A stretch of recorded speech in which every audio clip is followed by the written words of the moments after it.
Just out here on a little walk with Rambo, taking him for a morning potty walk. You can see he's walking absolutely beautifully on the leash, tails up and wagging. He's engaged with the environment. He's following me really, really well. Does great passing dogs and people and stuff. Really no issues at all. But when Rambo first started working with us, we started with some private lessons. He couldn't even move on the leash. He would absolutely shut down on the leash. His owner couldn't even take him more than a few houses away from their house, not even a block away on a walk. And so he really doesn't know how to walk on a leash. He's never really been taught how to walk. Not that he's never been taught, I shouldn't say that, but he's just never really done it and never been pushed through. Because what he would do is his owner would take him for a walk and he would just, use his body weight, squat down and like lay down, sit down, protest that by trying to just stay put, right, and not do it. Basically, like I said, shut down. And not necessarily like shutting down in fear, but just not wanting to do it is really the biggest thing. And so what we did was we used some leash pressure, introduced the idea of leash pressure, we introduced the e-collar, and we taught him that these things are really just non-optional, and it's going to be in his best interest if he wants to remove those forms of pressure to follow, to stay with us, to move with us, and to yield to that direction instead of just doing whatever he wants to do. And so that was the first battle with him, was getting him just walking, right? Walking more than a few blocks away. But as soon as we pushed him through that, as soon as literally like once or twice we pushed him through that, fine, he can go for walks forever now. He can walk all around the neighborhood, anywhere you want, and he does beautifully with it too. He enjoys it.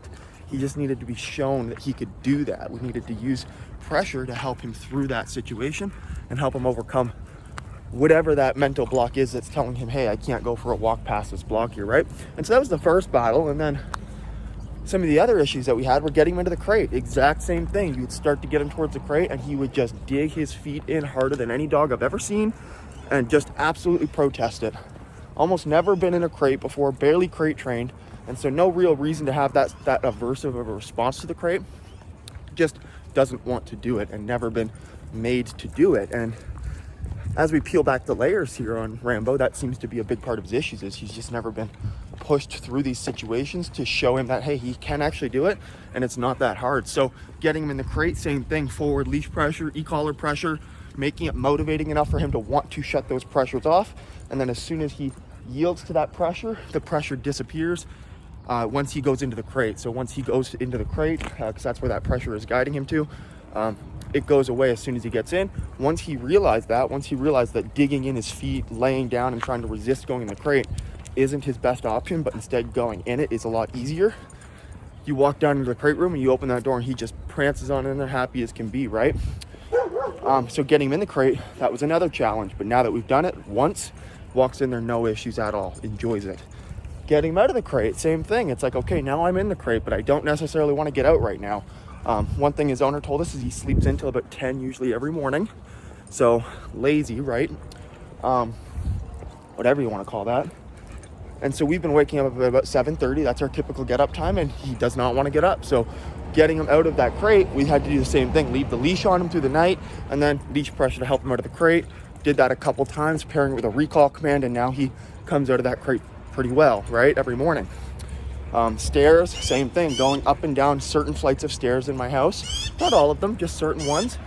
He really didn't want to do it, right? So he would put up a big fight at the bottom of the stairs, leash pressure, help him through. And once he got up the stairs once or twice, now there's almost no issues going up and down the stairs, right? So he's an interesting guy, and he definitely needs some pushing to get through this stuff, right? And that is going to make him come out more confident and stronger on the other side.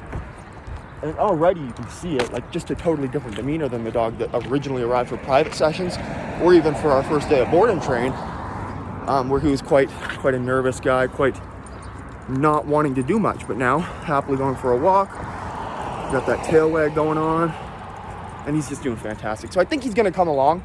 He's going to be an interesting case. I think there's a little bit more underneath the surface than we know about, potentially some soreness, some medical problems going on, although his owner has confirmed with us that she had all that checked out and came back clear, but you just never know, right? So we're going to take things easy with him, and we're really, just like I said, looking to build his confidence up and help expose him to these new situations and stuff that he otherwise would never have been exposed to, so he can learn how to cope with them and get through them successfully.